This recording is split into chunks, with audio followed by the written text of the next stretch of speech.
Get a cup, get a cup, get a cup. Hello. Welcome back, everyone, to another video on Fresh Cut Slim. And today, we're going to be looking at the worst time to have ever been a human. And this is by Extinct Zoo, who makes some pretty cool videos. And yeah, with that being said, the original links in the description. Let's begin. We humans, members of the genus Homo, have come remarkably far in the 2.8 million years of our existence. And a lot of progress has especially been made within the last 200.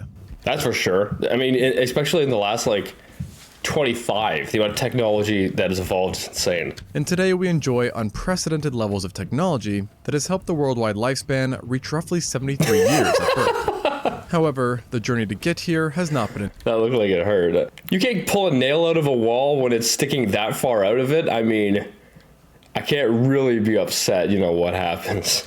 An easy one. And we've had to endure many hardships, sometimes caused by our own doing. And this is reflected by the shockingly low lifespans seen across time. For example, in 18th century France, it was between 27 and 30 years old. In classical Greece, that's crazy. That's so young. 25, the Bronze Age, 26, and during the Neolithic period, it got as low as 20. I assume because medical stuff didn't really exist all that much, as well as people weren't aware of sanitary things. Back then they wouldn't wash your hands because they didn't know what germs were or anything like that. So it kind of makes sense, I guess. As well as you have all these wild animals and crap. Yet this being said, Homo sapiens, or modern humans, have had it relatively easy compared to other human species. This is something you should be eternally grateful for, as life as an early human was sometimes downright bull. And it's not too uncommon for paleontologists to unearth an early human specimen who died under very grisly circumstances. Now, based on research, it seems that many Homo species suffered such lives. But one study in particular found that a certain group, the 2 million-year-old Homo habilis, had it almost comically bad, and died so often so young that the majority of individuals didn't even live long enough to see their teen years. What? That's freaking brutal. With the average lifespan having been estimated at about just 12 years old, so more than 6 times less than the current average. And what's crazy... They're having kids? Wait, the average is that age? So what age were they having kids at? What the frig? How do you raise a family if the average age is 12? If 12 is normally when puberty hits, back then you wouldn't even be able... that I don't know, something that doesn't make sense. Also... how happy were people back then? Because yeah, it was obviously a lot harder, but were they happier than it is today with all the technology that we have? It's said that, say, 100 years ago, people were happier because the technology wasn't around. Whether that's true or not, I don't know. Is that chances are that it was even lower, as the study looked at 26 random specimens and noted a lack of neonate and infantile individuals, heavily suggesting that the mortality rate was in reality much higher, and thus the life expectancy even lower than 12 years old. Such a fast and short life makes the Homo habilis the last human species you'd want to wake up as, and represents possibly the worst time to have ever... So this species, what age would they be able to have kids at? Would it be kind of like a cat, where once they're I don't know, it's 1 year old or something, they can start having kittens? Is it kind of that early into it? Never been a human overall, which thus begs the question, why were their lives so utterly brutal? Well, unfortunately for them, the answer is that virtually everything was stacked against them, including their very own bodies, as Homo habilis was one of the smallest humans to have ever lived, possibly averaging under 4 feet or 1.2 meters, making them 32% shorter than ourselves, and in the best case, weighing just 60% of what we do. Wow. Such a small body obviously made them quite vulnerable to injuries, and to add fuel to the fire, they didn't even have any notable robustness to their skeletal structure that would have at least helped them compensate for their lack of size. And it's likely that they experienced at least one serious fall throughout their life because they were partially arboreal, meaning they spent a good chunk of their lives in trees. And given that chimps often experience... They must be kind of strong then, you'd think. Because chimps and, monkeys and whatnot, specifically chimps, are insanely strong. That they can, if they wanted, they could rip your face off. One major fall throughout their lives, the same can reasonably be said for Homo habilis, especially since they weren't as well adapted for climbing compared to chimpanzees. Although, relative to other... That was disgusting. That was absolutely disgusting. I might have to censor that. Oh my gosh. It was like a monkey climbing up a tree, but you could see his rear end. But it was open. His freaking intestines were coming out or something. I don't know. What the hell was that? For humans, they were more ape-like overall, a result of them having been one of the first of our kind to enter the scene, with an existence that spanned from 2.3 to 1.65 million years ago. Some of these ape-like features included longer limbs and slightly apish extremities that allow them to better grip while climbing and swing from branch to branch. Now, possessing the ability to climb with ease is of course very useful, especially when surrounded by predators, and in most cases it lets animals easily avoid danger, therefore prolonging their life. It's a cute animal. Look at this. Kind of reminds me of like a Pokemon or something. However, in the case of the habilis, the benefits of this ability were largely negated, as it was paired with the worst possible diet, carnivorism. Now, you'd think that a human living on a plant would be strictly vegetarian, but the habilis actually exhibited one of the higher levels of meat eating seen in humans, reflected by their very large incisors that helped them cut through meat, and their proportionally giant mandibles that were thicker than those of any living ape or human, which allowed them to generate more torsion and stress while biting, and thus helping to rip meat off of a body. This being said, they did also eat a lot of fruit and vegetables, but their meat Good. It's important to have a balanced diet, you know? Too much of one thing is never good. rich diet ultimately forced them to leave the safety of trees routinely, a problem exacerbated by their fondness for fish, which brought them close to water, and thus the dangers within. And it wasn't just meat that was the problem, but also how they got it, as for some reason, Homo habilis decided to specialize in scavenging of all things, which is almost funny Be fighting with like the hyenas and crap. considering their small size, lack of large muscles, and limited technology that consisted of simple stone tools. Oh, so they don't In have other large words, muscles. they did not have much to help them secure kills. And one group of paleontologists found that at best, It's freaking crazy that they got this footage from way back then.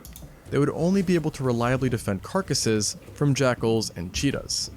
This meant basically nothing though, as Homo habilis, who lived in East and South Africa, was surrounded by not one, but multiple large Oops, I pushed pause. Never mind. carnivores that would frequently show up to contest carrion.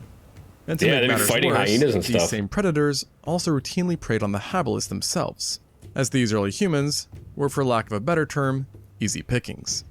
And so, if What kind of fruit was that? I just threw up in my mouth. you were a Homo habilis, you can be sure that on the daily, you live under the constant threat of being picked off by a very diverse range of different carnivores, that, mind you, each had their own unique terrible way to dispatch you. So I guess at least there's some variety. For now, direct evidence of interactions between predators and habilis are quite rare.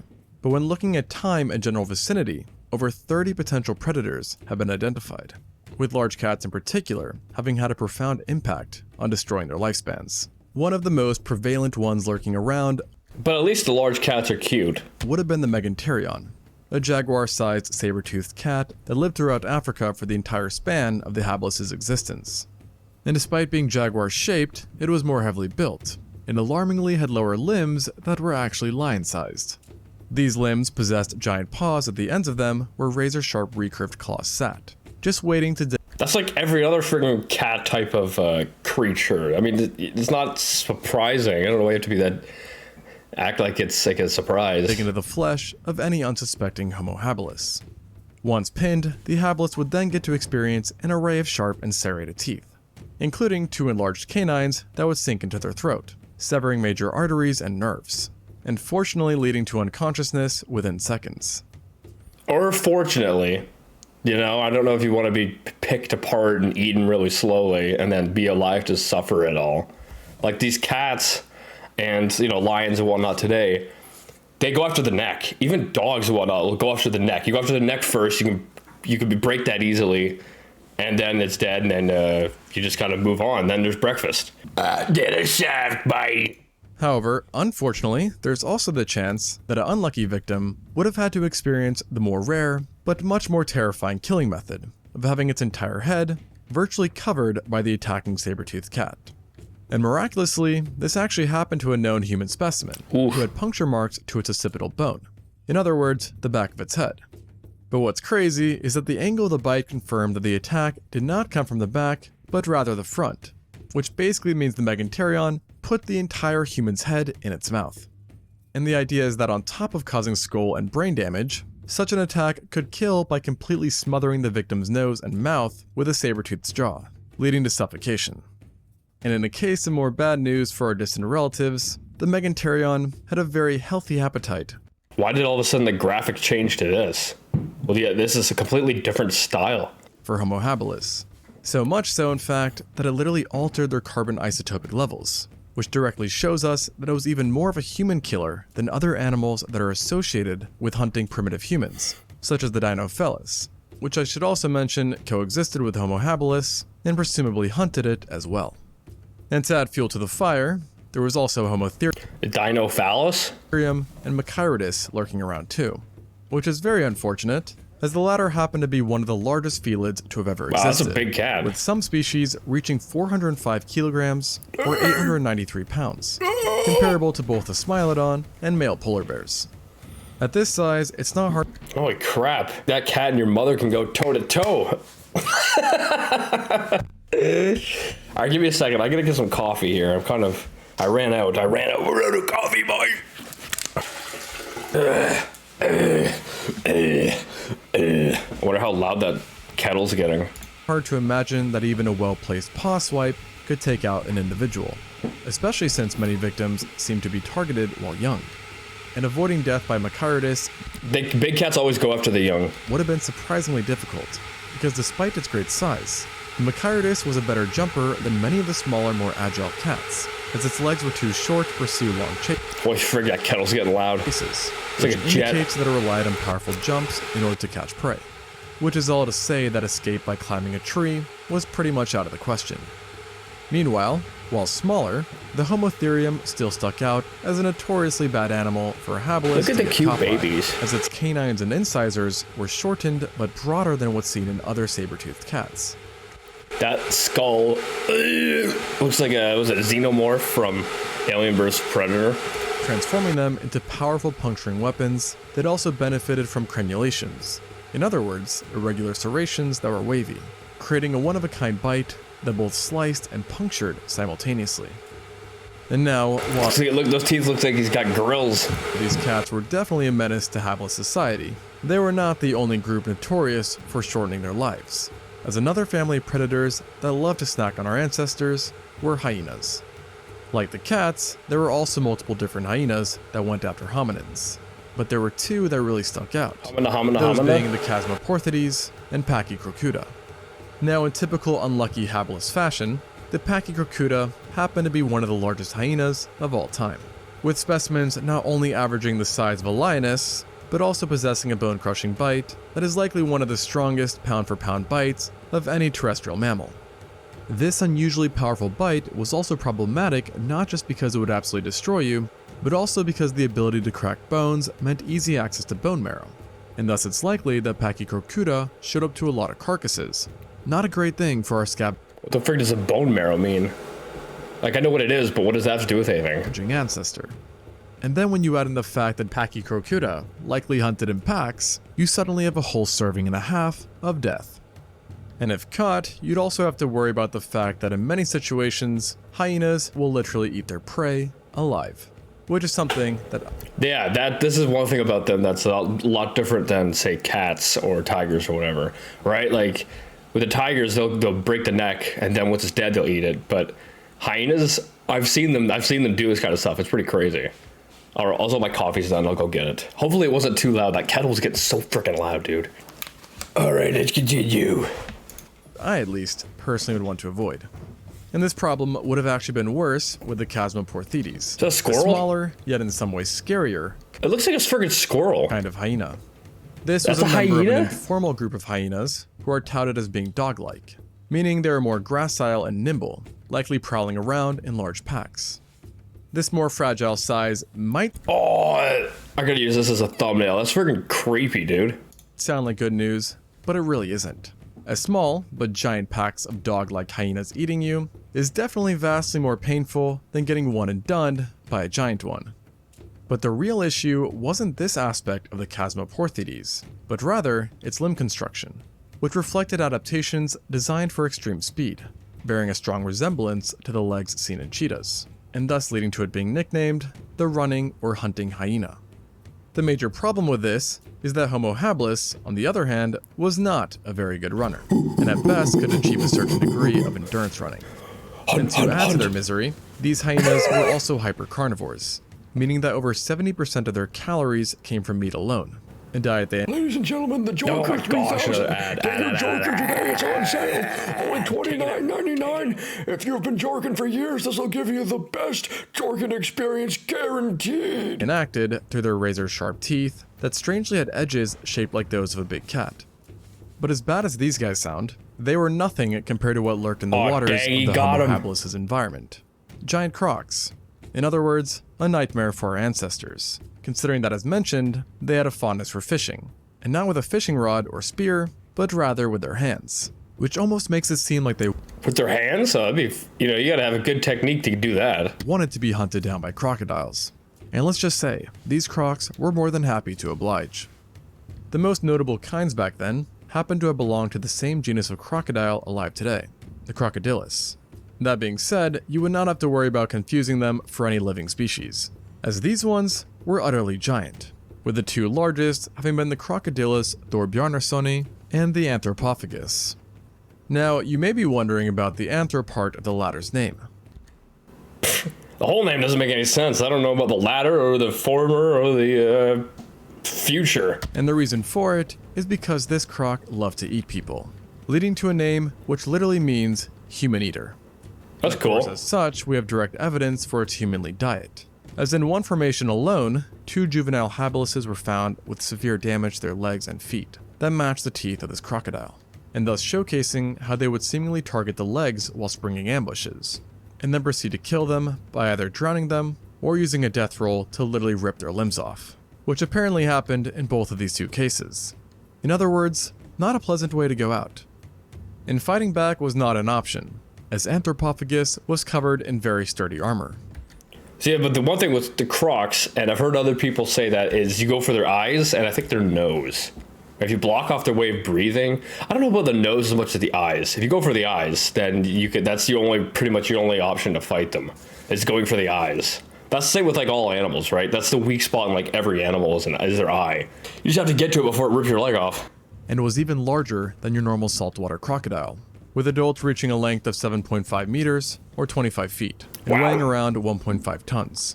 To just put that into perspective, the longest recorded extant croc, an individual named Lolong, only reached 20 feet or 6 meters, and weighed just 1.1 tons. Wow. So as you can imagine, at this gargantuan size, Anthropophagus surely had one killer bite, which along with its human diet, makes it come off as one pretty devilish creature. Now, how would that hide in the water? Like, the water would have to be like really murky or something, because it's huge, right? So the water would also have to be really deep. So how are you fishing with your bare hands in really deep water? Because, if you fish with your hands nowadays, you're at the edge of the shore. I've seen videos of people doing it. It's very impressive. But you're at the edge of the shore. You're in really shallow water. How does something like this escape you? Because of how big it is. Which is why it's perfectly fitting that it also possessed 2 prominent ridges or horns above its eyes that made it not just lethal, but also visually terrifying. However, while it seems to have definitely been the most problematic croc for humans, it wasn't actually the largest, as that title went to the thorbjarnarssoni, a slightly older crocodile that also coexisted with the habilis, and preyed on them during the earlier days of our ancestors' existence. The name thorbjarnarssoni or whatever sounds like a Norwegian name or something, like a Norse name. Thankfully, it wasn't that much bigger than its younger counterpart, having been about 8 meters or 26.2 feet long. Oh, thank goodness. But it's not that much of an upside. Oh, thank goodness. That, of course, still makes it the largest crocodile species ever discovered, which Dang, in turn there goes, also makes it one There goes Modang. Rip Modang. That's not like baby hippo, right? of the biggest true crocodiles to have ever lived. And because its remains are so few and far between, there's a very good chance that it got even bigger. Look at the baby on his What's head. really unique about this predator, though, was its skull. Wow. As in addition to being gargantuan, it was also much broader than what's seen in other living crocodiles, perhaps being an adaptation to help better grip and crush armored prey, such as large turtles. Despite this specialization, it was still likely an opportunistic feeder, who no doubt fed on the occasional poor sod. In fact, the holotype for Homo habilis, a specimen dubbed OH7, may have been a victim itself, as its foot and leg bones bore large, broad, and deep puncture wounds that matched the teeth of a giant croc. And like the other fellows I mentioned earlier, it seems that OH7 lost its limb in this violent attack. Dang, this guy goes to like Planet Fitness 24/7. And also lost its life. But what's crazy is that things for this specimen were even more unfair than just this, as a certain group of researchers believe that it wasn't just attacked by a croc, but a mammalian carnivore as well. Because while analyzing the upper body... That's a crazy picture, dude. His teeth straight into the eyes. Are you kidding me? Why would you? Why would they make that? Paleontologists noticed that on its parietal bone, the holotype had shallow groove marks that did not match any bite seen in crocodiles, but rather the damage bore an uncanny resemblance to the bite of large cats, and thus leading to the idea that a leopard-sized mammal had taken a chunk out of OH7's head. Ouch, to say the least. Although, it's not known for certain if this attack had been carried out after the specimen had already died, or if this had been an earlier attack. Man, even way back then he had receding hairlines. That's crazy. That had managed to survive. While this question remains, it's clear that these guys had many predators to watch out for. And of course, prehistoric cats, hyenas, and giant crocs were just the tip of the iceberg, as you also had many predators around that are still alive today, including various panthera, canids, birds of prey, and snakes. Snakes especially were likely another major component in explaining Homo habilis' short lifespan, because despite no direct evidence of attacks being known of, we do know that in general, snakes and hominids have a dicey relationship at best. For the most part, those snakes, they just want to be left alone. They don't like go out searching to kill people or anything like that, right? Snakes want to be left alone for the most part. It's only when you're bothering them, you're getting in their territory, you're that's when you're kind of asking for trouble. Now, yeah, you might have giant pythons and whatnot that may be after humans or that may, think of you as a lunch. But other than that, I don't really see snakes being as dangerous. And to this day, snakes cause tens of thousands of deaths Look how cool this one is. Look at his eyes. That's sick. Africa alone, with venomous snakes being the worst perpetrators. While in uncontacted tribes, attacks by constricting snakes remain the highest source of mortality for specific groups. Yeah, it's like the big pythons, then the humans are more of a size of like a target, but for like the smaller ones, they don't really bother with people unless you step on them. And some scientists believe that snakes were so problematic for early man that they essentially created an evolutionary arms race between the two, with enhanced visual detection possibly being an adaptation designed to better help us detect camouflaged snakes. Not to mention that primates in general may be literally hardwired to fear snakes. Look at that, that's adorable. To a few studies. It's pretty much guaranteed that Homo habilis were also victims of serpents. Now, the amount of predators that the habilis' diet forced them to confront was no doubt a travesty for them. Yet, it wasn't just predators that ascending the trees brought them into contact with, as many territorial herbivores and omnivores were also found in great numbers, and included a variety of prehistoric rhinos, hippos, giant warthogs, elephantidae, giraffes, and bovids. Needless to say, these animals did not kill humans as often as predators, but deaths still happened. And despite being lesser in numbers and despite all these dangerous things, they must have been, reproducing like rabbits, Every night's pound town. If they die before the age of 12, you gotta pump them out fast. There's a production line, folks. Speed up, double time. Diversity. Herbivores and omnivores in present-day Africa cause a few thousand deaths per year across the board. And if forcing them to confront vicious animals wasn't enough, then it's a good thing that their diet's drawbacks went even further than this, as it possibly also led to health problems, namely to the teeth. As of the 26 individuals studied, only about 40% had decent teeth, while the rest had severe wear and tear to their enamels, and chipped and cracked teeth. And while this may not sound all that gloomy, it really is when you consider that they don't have dentists. The specimen was only 25 years old. And there were even multiple examples of specimens who were under 10 that already had major dental problems. And to really exemplify this, one individual, who was 17 years old, was found with dentistry so poor that it was about 2 times as bad as what you would expect to see in a modern elderly human who also had bad dental hygiene. I mean, what else were they eating? Because if it's just meat, that's not like really bad for your teeth. But I mean, if you aren't eating a variety diet, then yeah, you'll be lacking calcium, so your teeth will probably be more likely to chip and whatnot. But if you just eat fruits, like the sugar in that can also rot your teeth and cause damage that way. And without a way to really clean your teeth, I mean, like all throughout history, people have had bad teeth, right? So it's only in the last, I don't know, 100 or so years, 120 years, that I think dental procedures have really gotten better, and, you know, we can actually keep our teeth longer than basically all throughout human history before that. This remarkable widespread level of damage got like was a bong. 100% caused by the diet of Homo habilis. He's got a bong. But it was not necessarily a result of the scavenged meat. It could have been instead a combination of flesh, bone, and tough plant material that caused a lot of wear and tear. Plus, given their lack of offense, the habilis likely did not get the first pick when it came to food. Tough plant material, that you think that's going to wear and tear your teeth? I've been eating plants since I was born, you know, and vegetables and meat, and I don't have any dental problems. It's just if you aren't flossing and brushing, then yeah, that'll probably lead to something. Which would result in it having a limited choice and forcing people to eat whatever was available, even if it was no good for their dental hygiene. Another factor in this lack of choice, which in itself likely also contributed to even more deaths, was their environment and climate. As during the Pleistocene, Africa experienced a period of intense fluctuations in the climate that resulted in coldness and increased aridity that made food options very scarce, and even leading to systematic starvation. And it's believed that as the climate worsened, populations had to rely more and more on scavenging meat to supplement their caloric intake, which in turn led to again more deaths, as it brought them into contact with more predators, who also would have been more violent as they too felt the strains of a dying ecosystem. And interestingly, but perhaps not that surprising, the competition that was created from these climatic changes may have also led the habilis to experience more fatalities at the hands of an animal it was very close to.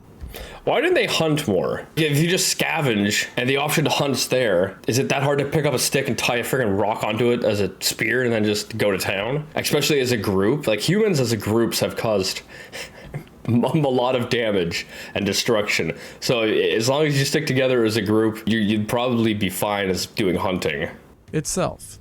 And I don't actually mean other habilises, although this was definitely a possibility, but rather other humans, as habilis remains have been found in the same area of not just one, but 3 other Homo species, as well as another hominin, with these specifically being Homo ergaster, erectus, and rudolfensis, and the Paranthropus boisei, respectively. We are aware that interactions with these close relatives at least sometimes ended violently, as there is at least one known Paranthropus specimen who was definitely killed by a habilis, possibly even becoming food for it. Now in this particular instance, the habilis managed to World star. secure the dub. Yet with the other Homo species, it was likely at a severe disadvantage for a few reasons.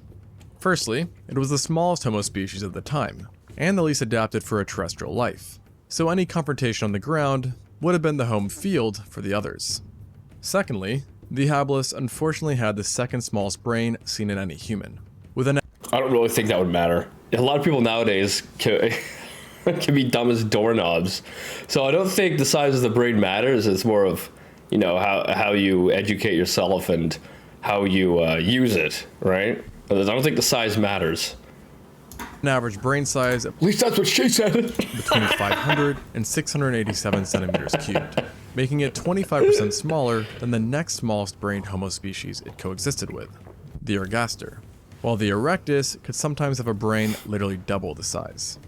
This large difference likely led to an intelligence gap between the habilis and its competitors, a notion partially reflected by the varying technology Him use stick, me use rock. that each species achieved. As for example, the erectus had access to controlled fires, picks, knives, and cleavers, which would have given them a huge edge during any fight, to say the least. And to make matters worse, despite not being a hominin, I will also mention that the ape Dinopithecus You're saying it like they can't, you know, the one group couldn't friggin' pick up a stick and use that as a weapon. You're saying it like the one group uses rocks and the other group uses, you know, spears or whatever. As soon as the other group sees this other group with spears or whatever, they could, having any kind of functioning brain, you'd be like, I can pick up a stick too. You don't need to be smart to do that. I've seen monkeys and apes, you know, smart enough to do that, where they've seen humans use tools and then they go pick up they go pick up and start doing stuff. I've seen that. Assuming that these versions of whatever are smarter than like apes nowadays, they should have that same ability, be like, okay, I can see you using this tool, I can create my own. Was likely a part of the fray as well. And in some ways, this creature was even more unsettling than multiple Homo species, as it was a giant primate that was closely related to baboons, and thus had giant fangs and would have been roped with large amounts of muscles. And when considering the fact that it could have been 3 times the size of Homo habilis, we should probably add this guy to the already very long list of potential predators. Baboons are freaking crazy strong. Like, they're very dangerous. Ultimately, it was a very tough and unfair world to the Homo habilis. And according to the original study, the worst part of an individual's life would have started at around age 10, when they entered a phase associated with maximum mortality. Though ironically, would that be adulthood to them too? Oh, you're 10 years old? Time to go to work. I know, like, what age would you be working? What age would you go to the office at?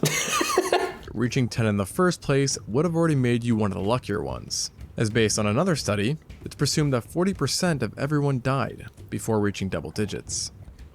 I'm willing to say 100% of everyone died at some point. And if we factor in juveniles and infants, then it's believed that this number increases to 60%. This in turn would mean that the average age of death given in the study would actually be lower than 12 years, which then of course raises a whole other question on how in the world did the habilis even manage to exist for such a long time. That's what I'm saying. That's what I was saying. You know, they got to be pumping out babies. Every night's Pound Town. You got a baby to pump out. If you only live to 12, assuming that they're like cats or something where they can start reproducing at like 1 year old or something. What does that even mean? Assuming that they're at an age where they can reproduce really young, then from that point onwards, you'd have to be trying to have like a baby every year or however often they would reproduce, you know, every 6 months or whatever. You'd have to be trying to pump out babies because you know that they're going to, you know, half of them are going to be dead within like a year or two. Perhaps the answer lies in their technology that did in fact allow them to access bone marrow and tough plant material. Additionally, there is an That doesn't answer anything. That's just, what? I think it's just because they would have to be pumping out kids at like an extremely fast rate. That way you can keep up with the rate of death. fan chance that a 1.7 million year old windbreak, or rough hut, was built by a group of Homo habilis. Breaking wind 1 million years ago? Implies that they had a way to deal with the worsening climate of their times.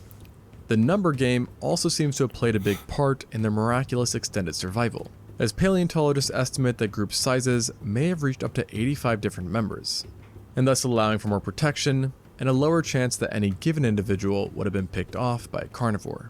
So I'm saying you gotta stick together as a pack. If you stick together, you can friggin' do a lot. Though honestly, based on everything, that didn't seem to work out too great for them.